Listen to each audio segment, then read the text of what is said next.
จะเปลี่ยนโฉมหน้าการเมืองลาวจะมีความเข้มแข็งจะมีความสว่างไสวผู้ใดก็ตื่นผู้ใดก็ดีใจก็ขอฝากพี่น้องลาวทั่วอเมริกาทั่วฝรั่งเศสให้ร่วมมือกับราชวงศ์เด้อพี่น้องเด้อซอยเพิ่นเด้อทุกคนซอยกันมันจะเป็นก้อนเป็นหน่วยมันจะเป็นกระแสการเมืองเปลี่ยนแปลงมันจะผลักดันให้มหาอำนาจเห็นความจริงเห็นความจำเป็น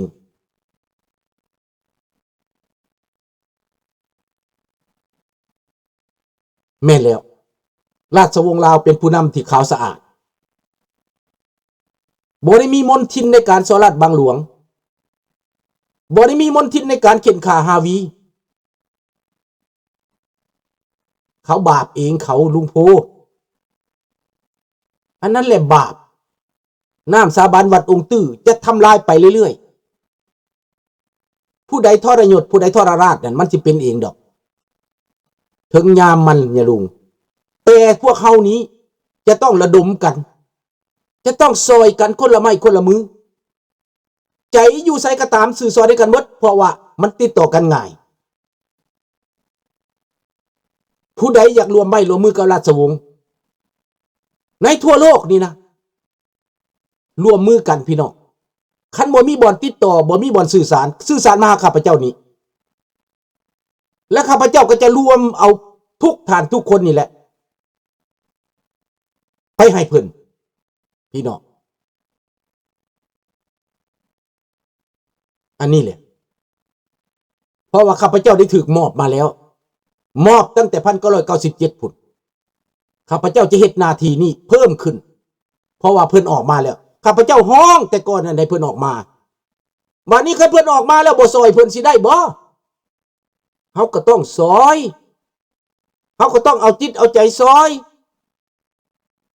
คนละไม้คนมือเตรียมทรัพย์เตรียมสินไว้เหือมแห่ไว้คือบ้านเฮาน่ะเหือมแห่เขาปลูกไว้แม่นบ่ล่ะฮอดยามเฮาก็ไปหว่านฮอดยามเฮาก็ไปดำอันนี้คือกันเหือมแห่เศรษฐกิจไว้อย่างน้อยก็ปอนใส่กระปุกไว้เดือนละ10-20 ดอลปอนไว้ทางข้างสะสมไว้เพื่อจะได้ร่วมมือกับเพิ่นเพื่อจะได้เฮ็ดกองกฐินใหญ่ปลดปล่อยชาติบ้านเมืองนำเพิ่นผู้อยู่ลาวคือกันบ่มีเงินก็โฮมใจไว้โฮมความคิดไว้โฮมความหักชาติไว้โฮมความเป็นหนึ่งเดียวไว้ใส่ปากเป็นประโยชน์ก็ได้แม่นบ่นะรงผู้อยู่ไทยคือกันพี่น้องคนไทยคือกัน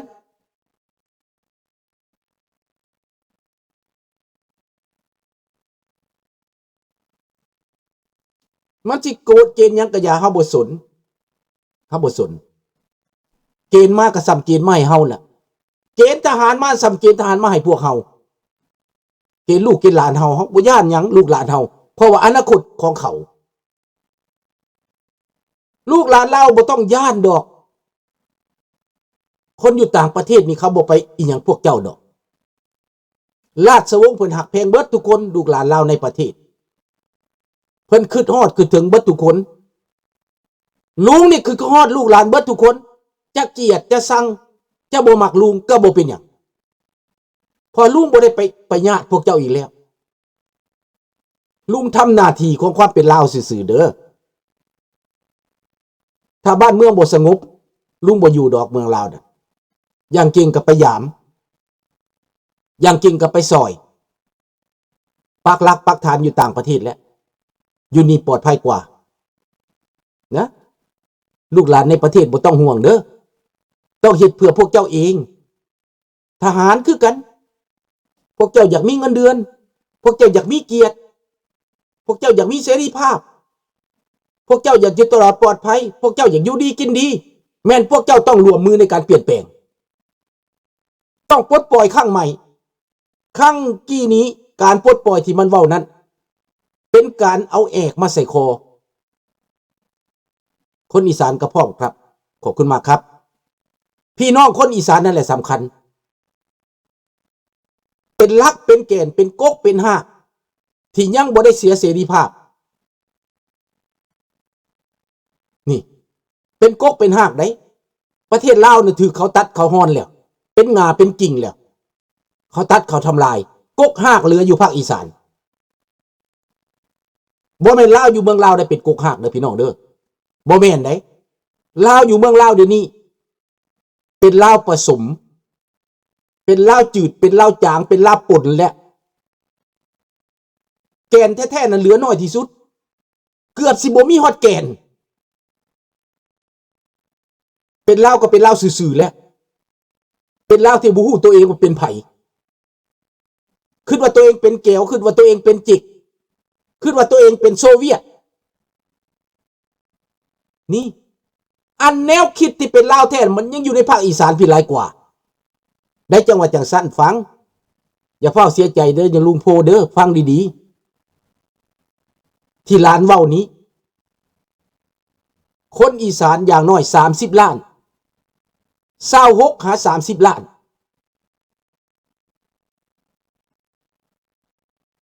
แม่นบ่สอน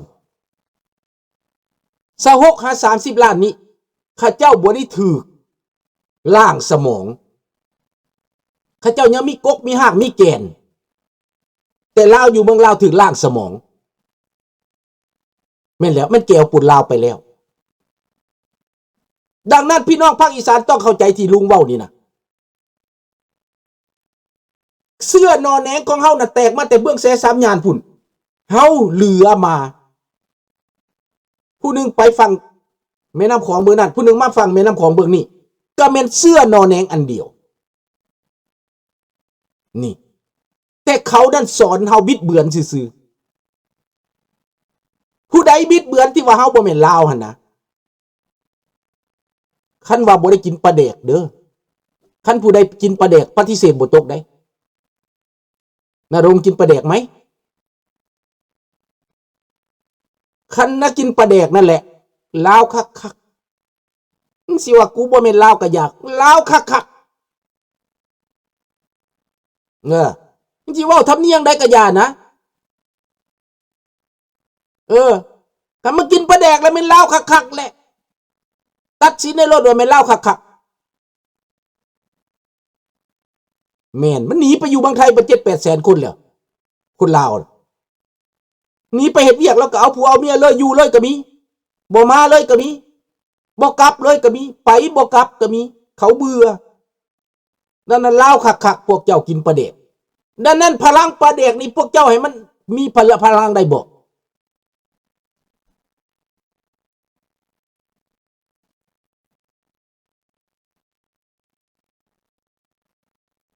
30ล้านพี่น้องแม่น้องธนพรอันนี้แม่นพลังแท้ๆของเราแม่น30ล้านอันนี้ที่จะต้องรักษาความเป็นลาวไว้ลาวในประเทศลาวน่ะมันบ่แม่นแล้วเบิ่งหัวหน้ามันแม่งเป็นแก้วเบิดแล้วบักทองลุ้นก็แก้วบักซอนไส้ก็แก้วอยู่ใส่ความเป็นลาวบ่มีคันกินข้าวเหนียวปลาแดกหั่นนะว้าความลาวนี่นะแม่นโลดแม่นคักๆนะ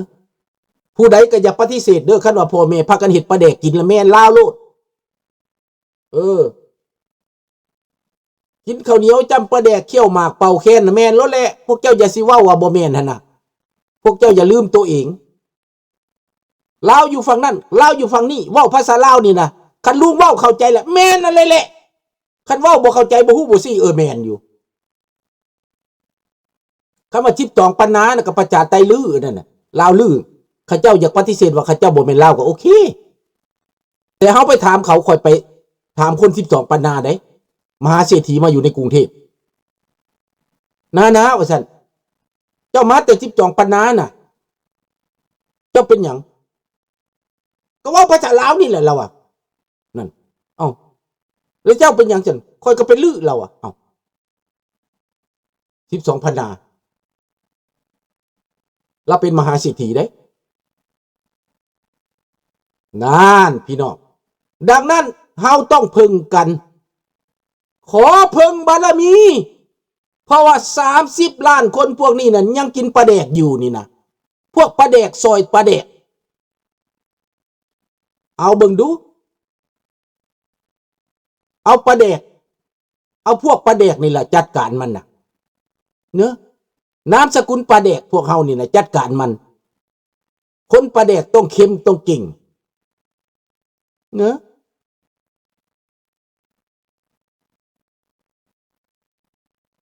ขอบใจใหม่ๆเด้อ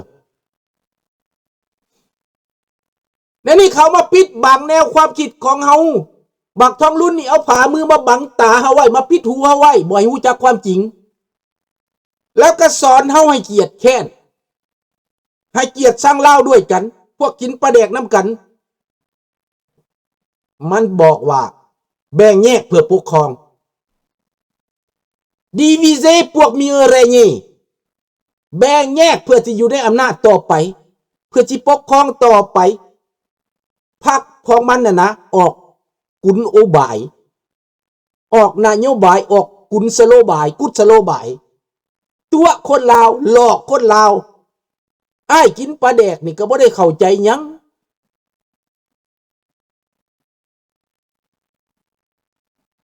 แผ่นดินก็สำคัญเนี่ยลุงโพ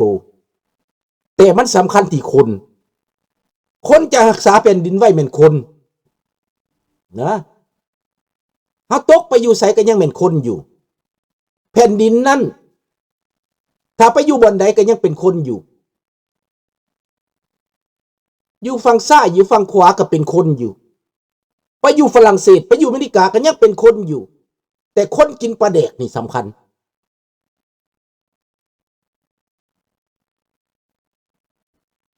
พวกกินปลาแดกนี่นะต้องเว้ากันให้มันเข้าใจ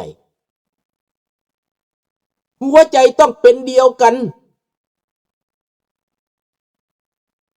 ใต้จิตสำนึกของความเป็นลาวเสื้อชาติเผ่าพันธุ์เฮาอันนี้ต้องปลุกระดมกันให้เข้าใจแม่แล้วพี่น้องลาวไทยนี่สำคัญเด้บ่แม่นเว้าลินๆเด้นี่ข้าพเจ้าเว้าจริงเด้ท่านสั้นอยู่บ่รอดหายสาบสูญเด้พันปลาแดกของเฮานี่สิหายสาบสูญได้ต่อไปเด้ถ้าบ่รักษาเสื้อสาแนวนี่หายสาบสูญคักๆรักษาจารีตประเพณีความเป็นลาวความยุติธรรมนั่นแหละนะลงจ่ายใส่ลาวและแท้ๆลาวล้วนๆนี่นะเขาผสมเวลาเขาเข้ามาใหม่นี่ลุงฮู้จักเลยเขาประชุมกันน่ะเขาประชุมระดับพรรคไหนเขาบอกว่าเขาเป็นคนเวียดนามเขาจะต้องกลืนกินลาวให้ได้